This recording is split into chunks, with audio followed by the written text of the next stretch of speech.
Hello there, world of tankers. Welcome back to another one of my videos. I am Tanks Blitz, and today I'm going to be talking about a brand new British tank, the Super Conqueror. Now, this is a Tier 10 British heavy tank that is currently being super tested, and it looks really nice, as you can see.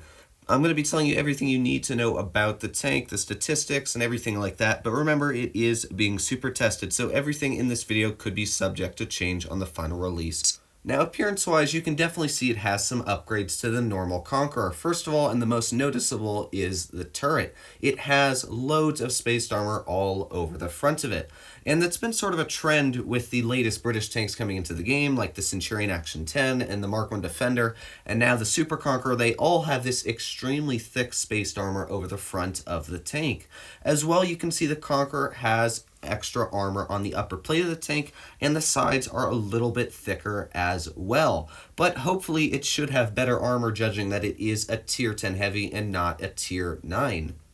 But as we all know, looks aren't everything, and thankfully BlitzStars has a full rundown of the statistics posted for this vehicle. And if you want to look at them yourself and see if I made any mistakes in this video, or just check the stats yourself, I'll leave a link in the description down below. As you can see, I have the Super Conqueror compared to the other two British heavies, being the FV2 and the Chieftain Mark 6. And when looking straight at the damage per minute of the Super Conqueror, you'll notice it's actually a very healthy 3,166, which is pretty much on par with the other British heavies as well. The penetration value at 259 is pretty much identical to the other two tanks. Damage is 400, which is to be expected, as it does have pretty much the same gun as the Conqueror, just a little bit better. However, moving down the line, you'll notice on gun handling, you can see the aiming time is 3.71 seconds, which is more than double the other two tanks. As well, the dispersion of 0.335 is by no means bad, but again, the other two British tanks have way more accurate guns. The tank does have 10 degrees of gun depression though, which is going to make it very flexible on pretty much all terrain in any situation you do get stuck in. And I almost forgot to add this in, but the tank does get HESH rounds that deal 110 millimeters of penetration and 510 average damage. And that is one of the most redeeming things about a British heavy, is that you're able to tear in the medium tanks and even lightly armored heavies just like butter with the amazing high explosive rounds they do get. Moving on to mobility, the Super Conqueror can reach a top speed of 36 kilometers per hour.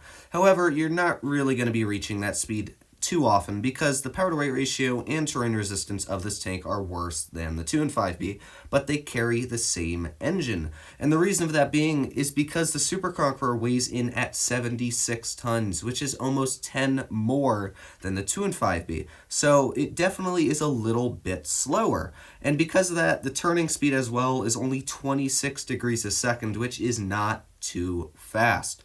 And because of it being so slow on the turning, it makes it very susceptible to being circled of death by light tanks. Even some of the faster medium tanks like a Leopard or an AMX 30B, I'd be willing to say could easily flank this tank and just circle around it, and it won't be able to catch it with its turret. But not everything on the mobility factor is bad, because this tank can reverse at 16 kilometers per hour, which is light years ahead of a tank like the Toon 5B that can only go 12. And while reverse speed may not sound like a huge importance to a tank, it actually really is, because let's say I'm in a Toon 5B and I'm looking at a 183 and he's not looking at me. So I pull out and I shoot at him. But because my reverse speed is so slow, the 183 quickly turns and snaps me for 1200 damage. Now, if I'm in a Super Conqueror, because the tank can back up at 16 degrees a second, what that gives me the ability to do is it gives me the ability to snap somebody when they're not looking at you, or even if they are looking at you, and back up so quickly that they're not able to get a returning shot back in. But by now you're probably thinking, well, if every single statistic on the Super Conqueror is on par or pretty much worse than the other two British heavies with aiming time, mobility, accuracy, what is the point of getting this tank compared to a vehicle like the Chieftain Mark 6? Well, there's one really important thing that I haven't covered yet, and that is the armor profile. Thankfully, Armor Inspector actually has the armor profile of the Super Conqueror for me to look at. But right now you're actually looking at the Tier 9 Conqueror, because I just wanted to show how weak of a tank it really is. You can see the upper plate of the vehicle is literally only 220 millimeters thick. And by Tier 9 standard, pretty much every Tier 9 has 250 plus pen. The lower plate, 105 millimeters. That's so weak that actually 152s can shoot high explosive in the lower plate of this tank. As well, the turret, literally 160 millimeters on the cheeks. It's got that hatch on the top. It is not a well-armored vehicle. And because of that, that's really why I don't like the Conqueror a crazy amount. If I do run it, I run it like a medium tank. You can see side armor only 50 millimeters thick. That means that pretty much any 122 millimeter plus is easily going to shoot high explosive into the side of your tank. You can definitely see the Conqueror is not what you would call a very armored tank. But you load in the Super Conqueror, and it's almost like you pull up a completely different vehicle. The upper plate is now like 300 millimeters thick on average, which pretty much means nobody's going to be getting through that unless they're shooting heat rounds.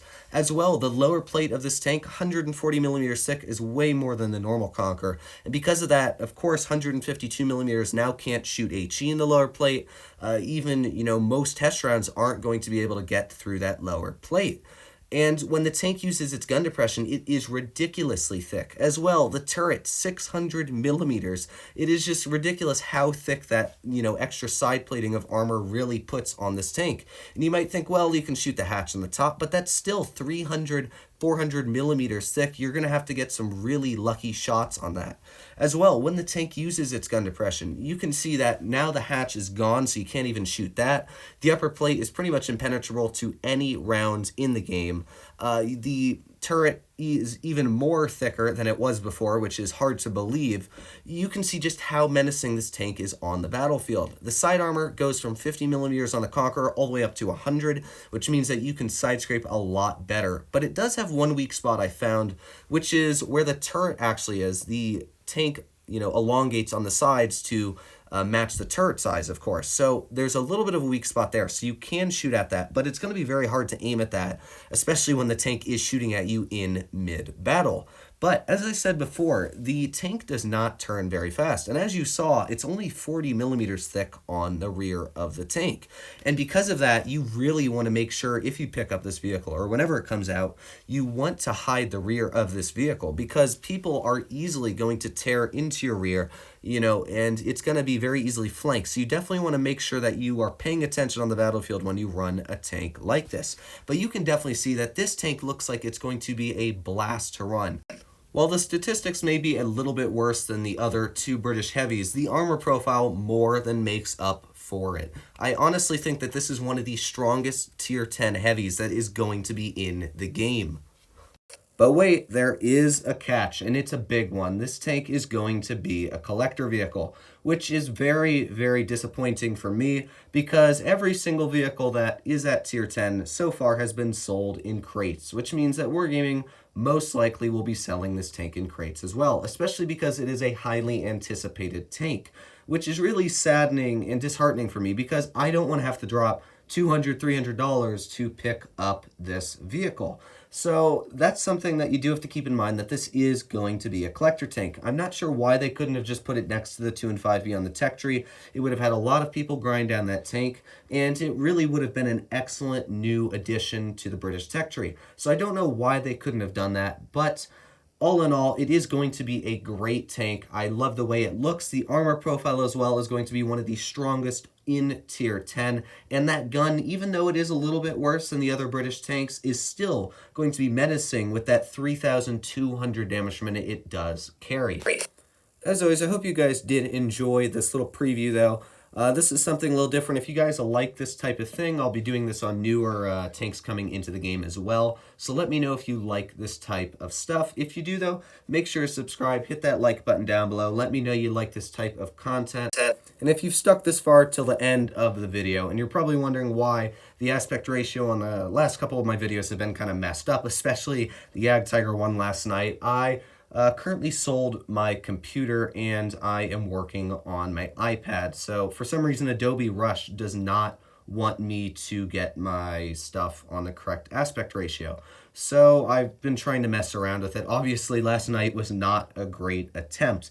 But if you want to keep up to date with like when I sell my computers and stuff, make sure to hit that bell notification and keep an eye on my community stuff, because I always make sure to tell you guys in there. And also, as a little side note, I just want to say I hope you guys are all doing well and you're all safe, because the coronavirus is actually getting pretty bad. And wherever you are living, I'm pretty sure there's some sort of case there. So I hope you all are doing well, you have plenty of food, and you're all well rested. I'm doing fine myself, so if any of you are wondering, I'm still kicking. But I hope all of you do well out there and have a great day.